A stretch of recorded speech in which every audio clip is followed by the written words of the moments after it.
మనకి కరోనా వచ్చిన టైంలో మీరు కొత్తగా ఒక మాట విని ఉంటారు, క్వారంటైన్స్.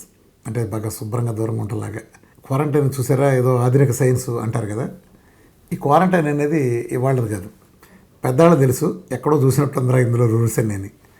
ఇప్పుడు మీరు బయటకు వెళ్తే కరోనా టైంలో ఏం చేసేవాళ్ళు, మీ బట్టలన్నీ తీసి బయట బాతులు మీరు స్నానం చేసి ఆ బట్టలు అక్కడే పెట్టి ఆ డెట్టాల్లో దాంట్లో గుంజి మీరు ఫ్రెష్ అయిపోయినాక కానీ లోపలికి వచ్చే పరిస్థితి లేదు కదా. గమనించారు మీరు తేడా? మీతో బయట నుంచి వచ్చినట్టు అందరూ దూరంగా ఉండటం చేయటం అన్నారు. ఇదే మన పెద్దాళ్ళు ఎవరైనా చనిపోయినప్పుడు మీరు చూడండి, ఈ చిన్నదనం పెద్దదనం అయ్యే వరకు ఆ మైల్ అంటారు. మైల్ అంటే ఏంటి? రక్త సంబంధికులు చనిపోయిన అతని కుటుంబ సభ్యులకి మైల్ వస్తుందంటారు.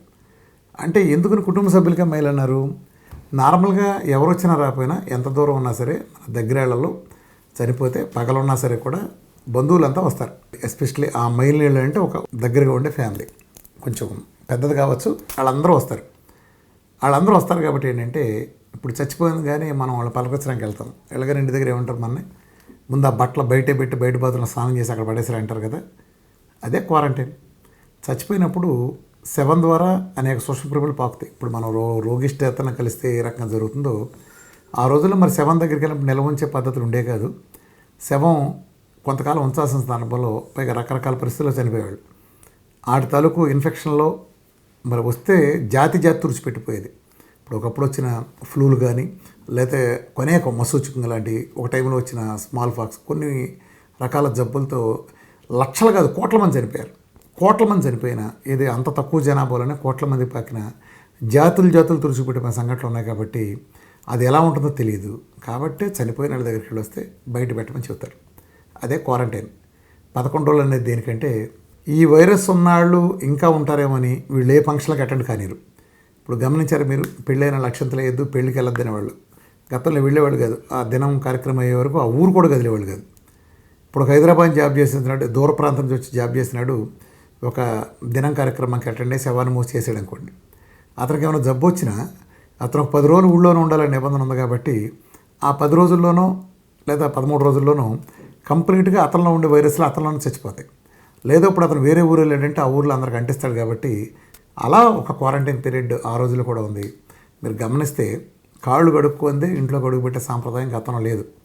అది ఇంటాడైనా సరే బయటాడైనా సరే, హాల్లో ఎవడైనా సరే మన ఇంట్లోకి అడుగు పెట్టాలి అంటే కాళ్ళు శుభ్రంగా కడగందే వాళ్ళు లోపలికి వచ్చే పని లేదు. కాళ్ళు కడిగేటప్పుడు కూడా వాడు నీళ్లు కూడా విధానాన్ని చూసుకుంటే పిల్లనిచ్చేవాడు. అప్పట్లో ఇప్పుడు బాగా పొదుపు చేస్తున్నాడు ఎలా ఉంది కూడా తెలుసుకునేవాడు. ఇప్పుడు అంతా ఏముంది, అంతా షూలు అక్కడెక్కడ తొక్కొస్తాం, ఎంత చేసి వచ్చినా మీరు గమనించండి. అలానే చైనాలో చూస్తే అసలు చెప్పులు లేని ఇంట్లో తిరగటానికి కుదరదు. మీరు గుమ్మం బయట ఏడుస్తారు చెప్పులు, అక్కడి నుంచి కూడా మీరు ఎక్కడికి వెళ్ళినా ఎక్కడికక్కడ చెప్పులు రెడీగా ఉంటాయి.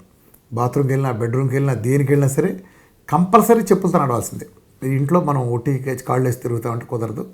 శాస్త్రపరమైన ఆచారంలాగా అలా ఉండేది. అందుకే గతంలో కూడా మరి ఆడాళ్ళు ఎప్పటికప్పుడు పసుపు రాస్తారు. ఎందుకు రాస్తారు? పసుపు ఉంటే యాంటీబయాటిక్ కాబట్టి. ఇంట్లో తిరిగినప్పుడు సూక్ష్మక్రిములు అయిన ఆహారంలోకి ఆ వంటశాలకు జరపడం కోసం అలా చేసేవాడు. గుమ్మానికి పసుపు రాసేది కూడా అందుకే, ఎక్కడ పడితే అక్కడ. ఇప్పుడు మనం అది తీసేసామనుకోండి, పెయింట్లు వేస్తున్నాం, కెమికల్ పెయింట్లు. సో పాతలో చాలా ఉందండి, ఎస్పెషల్లీ ఈ డెత్ విషయంలోనే. అదే కరోనా టైంలో పాటించిన క్వారంటైను, దూరంగా ఉండటం, అంటుకోకూడదు, మహిళల్ని అంటుకోకూడదు అని కూడా అనేవాళ్ళు. అంటుకుంటే ఏమవుతుంది, మేము చిన్నప్పుడు కొంచెం వాదన చేసేవాళ్ళం. బట్ ఆ పర్పస్ అది. అంటే అది సైన్స్ అంటే అది దగ్గరగా ఉండి ఇల్లు వచ్చినట్టు టచ్ చేస్తూ ఉంటుంది. కానీ అది మూర్ఖత్వంగా ఉండి, ఇప్పుడు సపోజ్ నేను మద్రాసులో ఉంటా, మా కుదురాళ్ళు ఎవరో చనిపోయారు, మా రిలేషన్స్ అనుకోండి, నన్ను అంటుకుంటే మద్రాసు రూమ్ వాటికి ఏమవుతుంది, నేను వెళ్ళి శవం దగ్గర కూర్చొని ఏమీ ఏడవలేదు కదా. ఇది మూఢత్వం, ఇది అంధవిశ్వాసం కింద అవుతుంది. కానీ నాకు వెళ్ళొచ్చుంటే మాత్రం నేను కలవకపోవడం సబ్బైందే కదా. కాబట్టి పెద్దాళ్ళకి ఏమీ తెలియదు అంటాం కూడా తప్పే. వాళ్ళు ఈ క్వారంటైన్ కానీ ఈ దూరంగా ఉంచడం అనేది ఇవన్నీ ఎప్పుడో చేశారు.